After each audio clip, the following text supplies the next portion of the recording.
Koonal Duggal is a researcher and tutor in the School of Social and Political Science at the University of Edinburgh.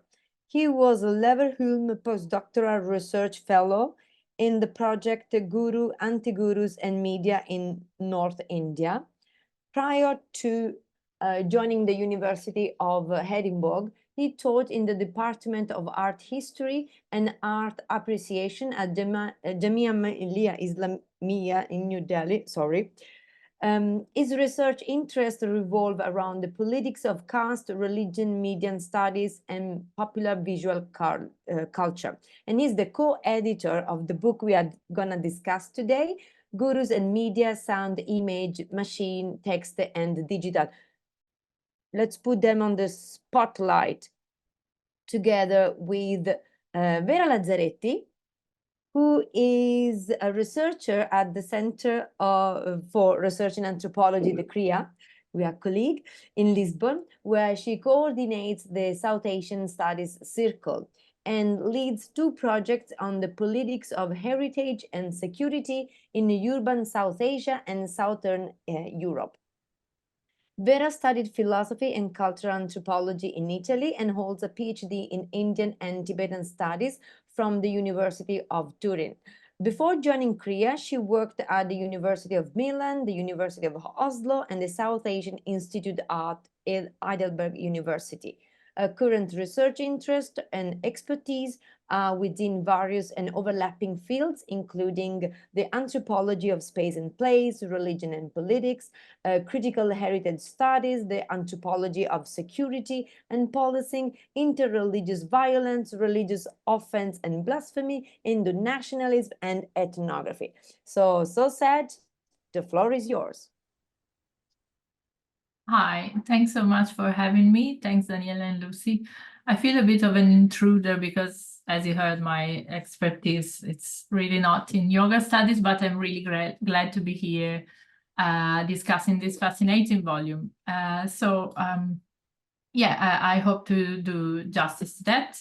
And as you can see, my dog is at the back, so I hope she keeps sleeping and she doesn't jump up and become too distracted. So Gurus and Media builds on the legacy of several contributions that from more or less I would say the mid-90s began moving beyond the narrow study of gurus in their religious milieus to direct instead the attention towards more maybe what are the various social and political roles of both historical and contemporary gurus. And within this body of scholarship, the 2012 volume, The Guru in South Asia, New Interdisciplinary Perspectives, edited by one of the editors of also Gurus and Media, Jacob Kaufman and Aya Ikegame, represents perhaps the most mature example of this, new analytical trend. And the Gurus was then famously defined as and conceptualized as uncontainable and multifarious. Actually, two adjectives that would fit probably well also a definition of yoga, as I'm learning in these couple of days. So the Guru, and more than 10 years later, Gurus and Media operationalizes this definition by, for the first time, surprisingly enough, I would say, addressing the role of both traditional and new media in sustaining this uncontainability and multifariousness of the Guru. And the volume is composed of a very informative and rich introduction and 13 chapters, each of which revolves around a very diverse gurus. So to the reader, this variety, I think, is a sort of disorienting delight. And just to give you a taste about it, I cannot really describe all the content, but I give you a taste by telling you a few types of gurus that are included. So we have a sonic guru that is a Naga folk musician and also a reluctant guru in the Northeast.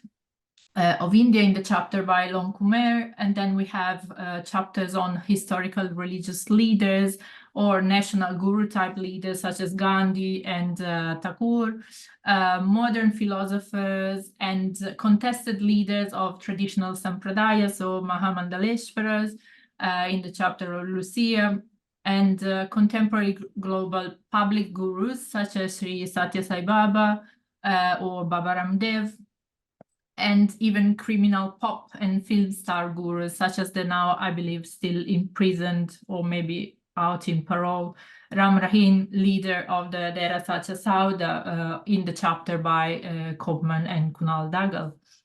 And we also have a chapter on our own Prime Minister, Narendra Modi, in his Guru Avatar, with which he experimented with during the pandemic by Landau and Raggett.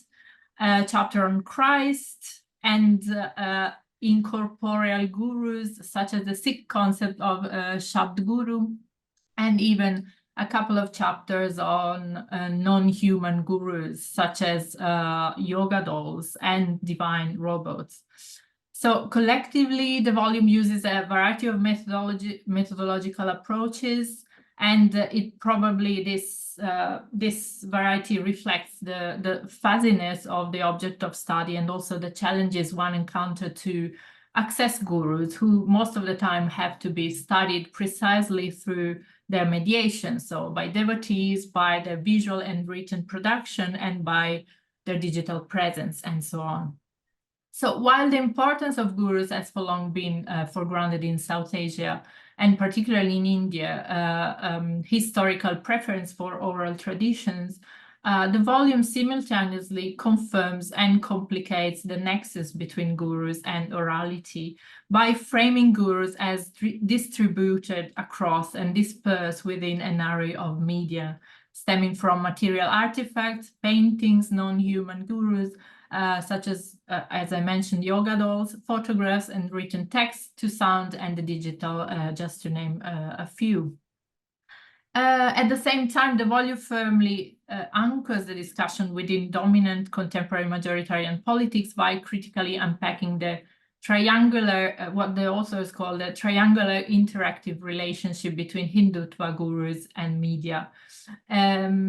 Although this is not dealt with explicitly in all contribution, this relationship runs as a sort of undercurrent that needs not and cannot be ignored any longer. And I wonder if this is particularly true, and maybe Koonal can tell us something about that, in the case of what the volume calls public gurus, who, of course, often, as we know, explicitly mediate principles of Hindutva and nurture this ideology.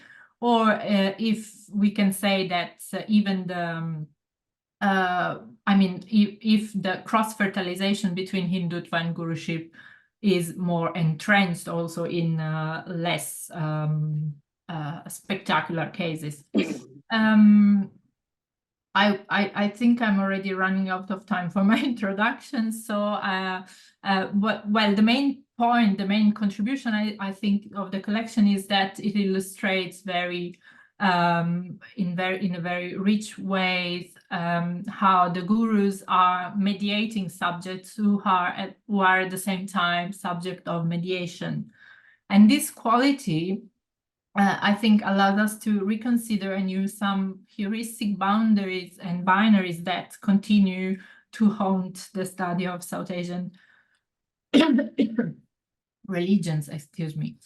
And the same boundaries or binaries, I believe, are really also prominent in the study of yoga. And I'd like to hear more about the specific mediations that guru perform to animate and complicate these binaries from you, Koonal. And the binaries I identified are continuity and innovation, global and local, visibility and secrecy, and fake and real. Then I have more specific questions, but I would like to leave the floor to you for the moment. Yeah, thank you so much for your comments, Vera. So I would first like to elaborate on the gurus and Hindutva connection. And I guess one thing that we were trying to do in while writing the introduction is that also to talk about that how power dynamics between the guru and the disciple, or how Amanda Lucia also looks at the how gurus can also be very exploitative, how this discourse has generally been very much limited in the contemporary time period because of the controversial gurus that have come up, or some of the scandals that came up in the case of Nityananda or many other, even some of the yoga gurus who have been Me Too'd and all that. So, one thing that we also tried to do was that I think Hindutva is also very much coming from the ideology of Brahmanism, and which doesn't mean that it's only really, like limited to the castes of Brahmins, but it's like, a ideological structure, and in which everyone is already been assigned what task they have to do, and like this kind of boundaries or cannot be transgressed. So one thing that we definitely try to show that this exploitation of exploitative relationship, or the power dynamic between the guru and the disciple, is not limited only in the contemporary domain, but if you pick up example of texts like Mahabharata, or look at the figure of Dronacharya himself. So how, by looking at the relationship between Dronacharya and Ekalavya, you see that, how these narratives, which are very much loaded in terms of hierarchy, exploitation, casteism, and comes up. And then how it is also not linked, or not only an example of, which is Mahabharata and Guru Dronacharya, yeah, and how it plays out in the contemporary.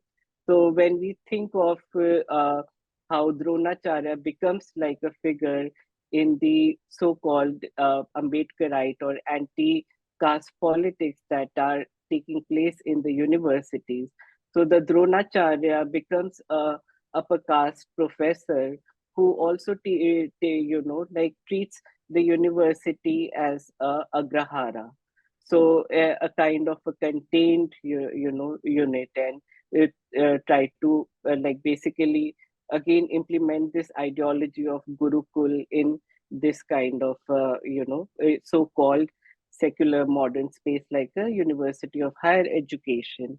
And how then in the especially in the post mandal moment, in after post mandal moment, when the students from the marginalized communities enter in these domains, become eklavyas, and how through the student suicides, which are also called as like the institutional murders, so how the marginalized students as eklavya assert their politics against the so-called the figures of knowledge who are dronacharyas in the university politics. So one example is that. The other is that how state appropriates and also create this particular like projects with the Dronacharya Award, or the creation or like installation of statues of Manu, and how that is tied with like the ideology of Brahmanism and Hindutva.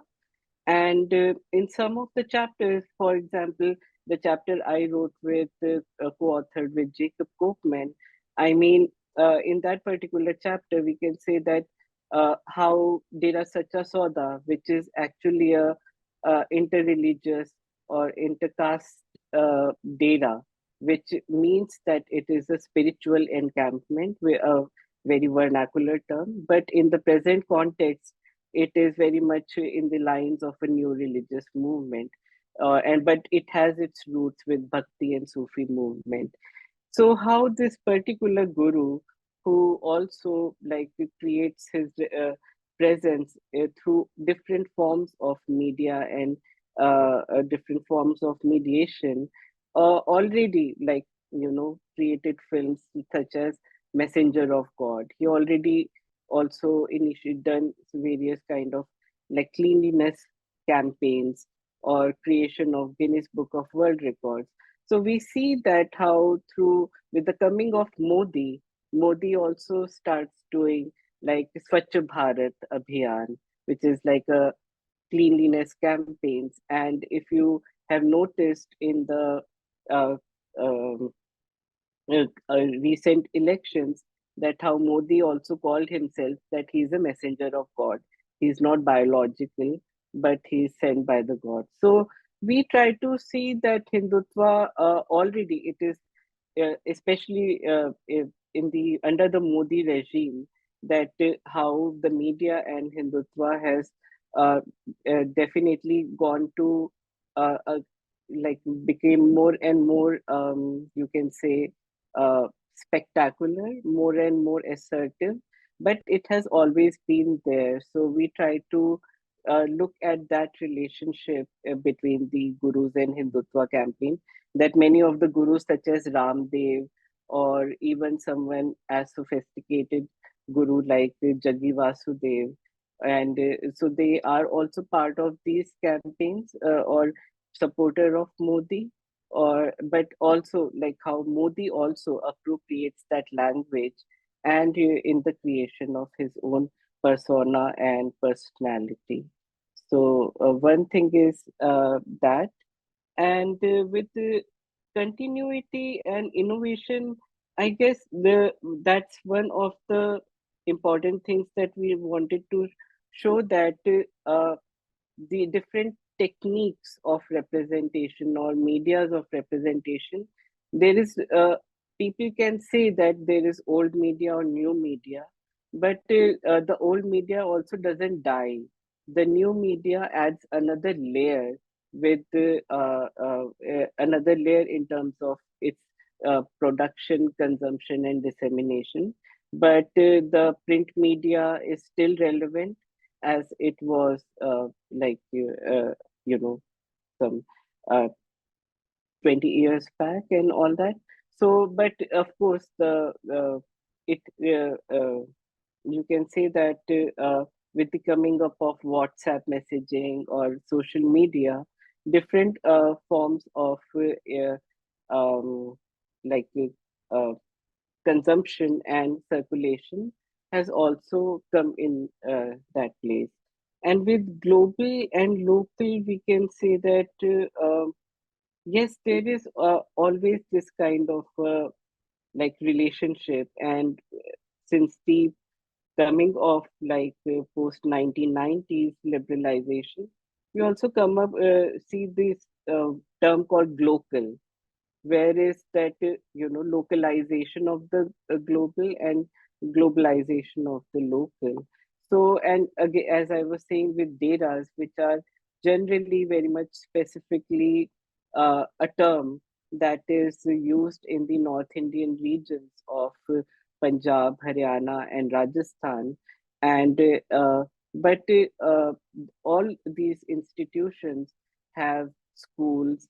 They also practice welfare measures. They have media wings. So the most important thing that I also like study in my work is that the media wings of many of these daras in Punjab, that how they have their own newspapers, their own websites, blogs, WhatsApp groups, and uh, and they also do like welfare measures or welfare programs where the state doesn't like reach to that level. So like with through their hospitals, relief work, and schools, they how they also uh, perform roles where the state is not reached to certain sections of the society. However, this relationship between the gurus and the followers is also not as transactional as it seems, but there is all kind of things that are layered in this relationship, which is also the aura of the guru, like the spiritual aspect also, and then these problems in terms of controversies, the power dynamics between the guru and the disciple, and also different forms and through of circulation, production, and consumption.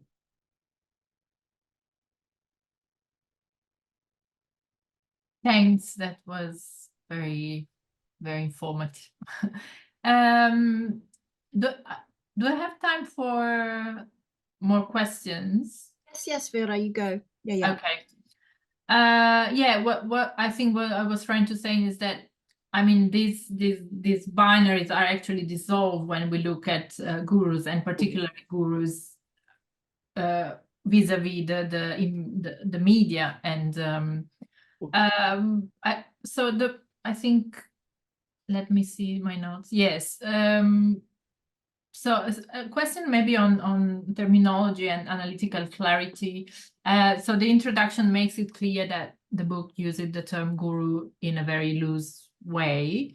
And this is perhaps, I mean, a position that can be defended also publication-wise, because guru is a term that is global, so it's well known, and of course it would work in that sense. On the other hand, I was wondering whether in so doing the term guru retains analytical sharpness. So I would like to ask you, considering the very diverse cases and the shifting terminology also that individual contributions used to speak about that subject, is the term guru good enough for all of these cases? And what does characterize the guru? Could we say that there are elements, iconographies, and mediated postures that are definitely those of a guru? Or is that the figure of the guru is always shifting into a divine being, a political leader, an activist, a prophet, and so on? So I was also wondering, it's connected, so I tell you immediately, is the word guru more applicable only to public gurus? And in a way, I think that the volume could have advanced maybe a more ambitious argument by proposing that the guru is precisely found in their connection with media, or maybe in the contestations afforded by the institution of guruship. What do you think? So definitely we try to use guru term in a very loose way, but if you look also, it's in continuity to the previous volume, Guru in South Asia. So we definitely wanted to take the uncontainable and the multifarious nature of the guru further and more in relationship with the media. But you are right that the term has its own limitations, and in our discussions it also came up that what could be the other terms that can be used. But so like sun and for instance, but in many of these organizations also, if you see that uh, people are using these terms very consciously, that gurus, for instance, if I give an example of the Ravidasya religion that I work on in Dera Sachkhand Bala in Punjab. So there is a distinction which is very clear. So in Sikh religion, for instance, Ravidas is called as a Bhagat. So so the distinction is very clear that the guru term is only for the 10 Sikh gurus, and so whose bani is recorded in the Guru Granth Sahib text, they are the gurus. Whereas Kabir is a sant, and also a bhagat, and Ravidas is a bhagat. But when you see in the Ravidasiya community, so the uh, Ravidas then becomes a guru, a Satguru also. And then the Dera Sachkhand Bala has its own sons, its own saints, who call themselves as sons, not as a guru. So these distinctions are very well, like categorized, that they are sons and the guru is, Guru Ravidas. So in many of these organizations, yes, the authors use the guru term somewhere flexibly also, but sometimes, like in these organizations, the term is also very much used, like quite strictly. And for instance, you can also take example of Arkutung Longkume's Mhm. essay, where Reuben Mashangwa is more like a cultural figure who is a singer, and the term guru is mainly coming from the state, and that to a singer who is from the northeast, right? So where like uh, it takes a very different journey, that the term guru is given more in relationship with the guru shishya parampara, that kind of tradition. So we wanted to keep this term as expansive as possible, and yeah, so that was one. But another aspect that was also, I guess, the limitation of volume is that there is not much stress on the, or there is not focus on any female guru in the Mm. volume. That is from my, if I think about this volume, is one of the limitations, that like none of the female gurus were covered in this in this volume. So you are right that it is still, you can say that it has both its positive aspects and its limitations in terms of usage. Yeah. Yeah, I mean, it's very diverse, but maybe in a different way compared to the guru in South Asia, which had chapters with identifying like the female guru or the mediatic guru. I don't remember, I don't recall the others, but yeah, I mean, here the diversity, which I think it's a strength of also of the book. It's represented by well, yes, different kind of gurus, but also different kind of media that and overlapping medias that the guru engage with and disperse themselves.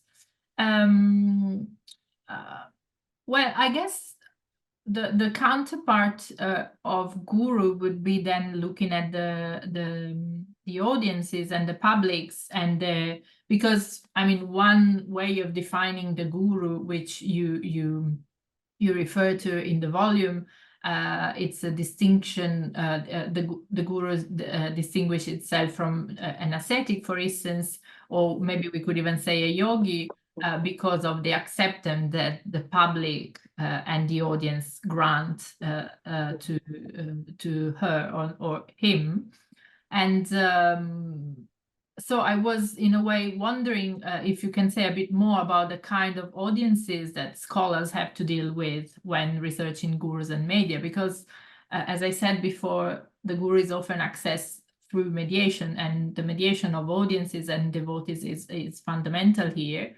And so what are the sort of methodological and ethical challenges that they face? And yeah, and maybe are these audiences and publics comparable to those of yoga? I don't know whether that's a too broad of a question, but I would like to hear your thoughts. Yeah, so that is a very important uh, uh, aspect, that we say that, yeah, why it is different from the saint, because the guru needs an audience, and the guru can only become a guru in the presence of the audience, and that sort of relationship is important.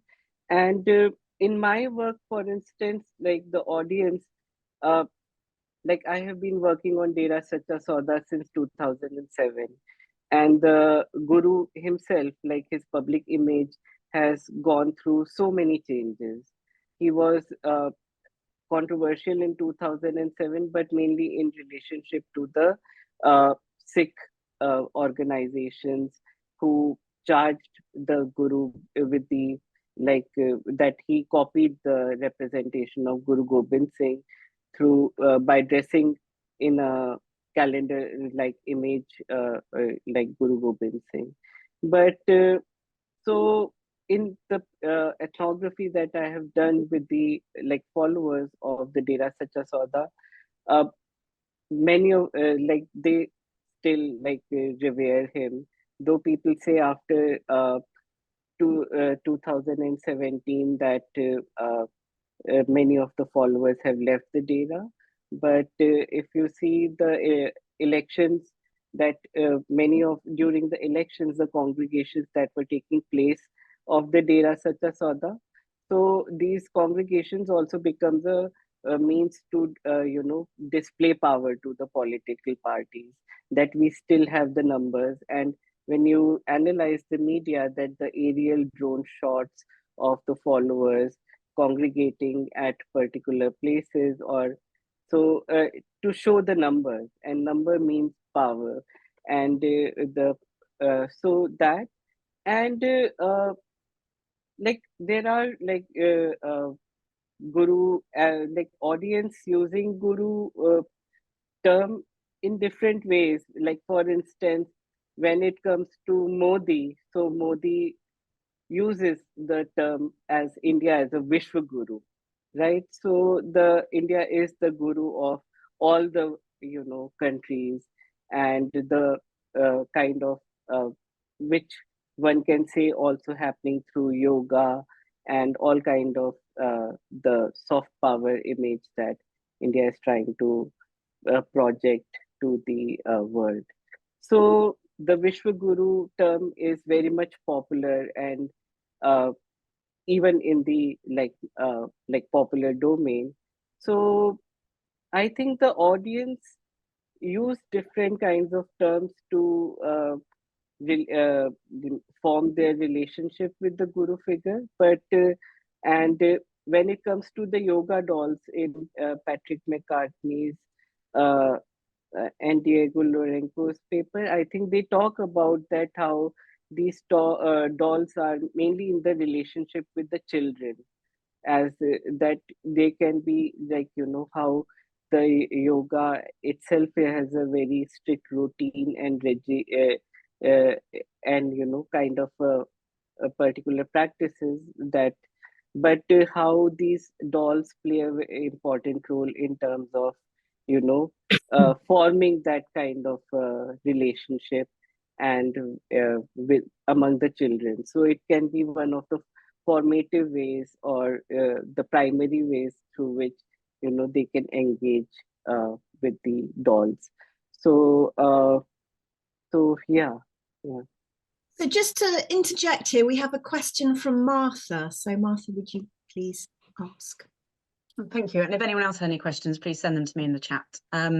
So I'm really excited to read the book, because it's not often I get to combine my work in digital technology with my interest in yoga studies. So I'm really excited about that. But that kind of skews my question, as I'm quite interested in whether there's a sort of a comparison to be made here by the way that these gurus are using particularly digital technology in what they do, with perhaps other sort of big internet personalities. I'm thinking particularly about some of those sort of alt-right characters who are using the internet and digital tech in really interesting ways to sort of be outside the mainstream but still have enormous followers. Is there a sort of fair comparison to be made? And if not, like what's different, and why? Is it because of where they're located, or like different things that they're doing with it? You mean the kind of influencers who also can be called as gurus? Yeah, influencers, or I guess I'm thinking of people like Alex Jones, or sort of those kind of like alt characters who don't use mainstream media but still have just these huge followers that they can make money from, and that kind of thing. Yeah, I guess it can be definitely expanded to those kind of figures, though this volume doesn't cover. But it does definitely look at that how digital media is used by the gurus and their organizations. And as I was also talking about that, how all these organizations have their media wings, and they have their dating website to everything, like if you think of Shri Ravi Shankar, they have their own marriage matrimony websites, whereas even like Dera Sacha Sauda, it has its own marriage matrimonial website. And gurus now also appear on podcasts, and so they are also catching up with the technology.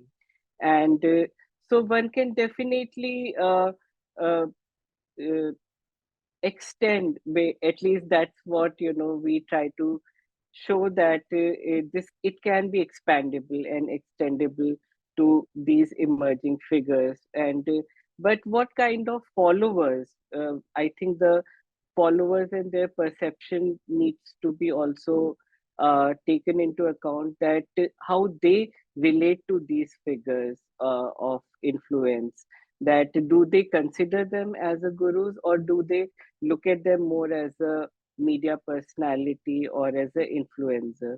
Because what happens, even in the instance, in the context of, again, in Punjab and many places like India, people also follow multiple gurus. So what is the relationship they have with these gurus? Is it just, a very close relationship only with the single guru with utmost devotion to them? Or, the devotion can also be distributed to, the various gurus, as the guruship is also distributed in various media and media forms. So we can also think about that. And I guess it's totally, as we try to also address in the previous question, that it totally also is about that how the gurus and their organizations are packaging and projecting their image, but also how the followers are responding to those images and those, their embodied engagements, that what kind of, affective practices do they think, that what kind of transformation they felt in their lives, or how these gurus, like, what is their ways of meaning making, that they are making this meaning about them, that they are the gurus. So yeah. Thank you. Great, thank you. We've got like a couple of minutes left. I don't think we've got any more questions coming in the chat. So Vera, did you have anything else you wanted to ask?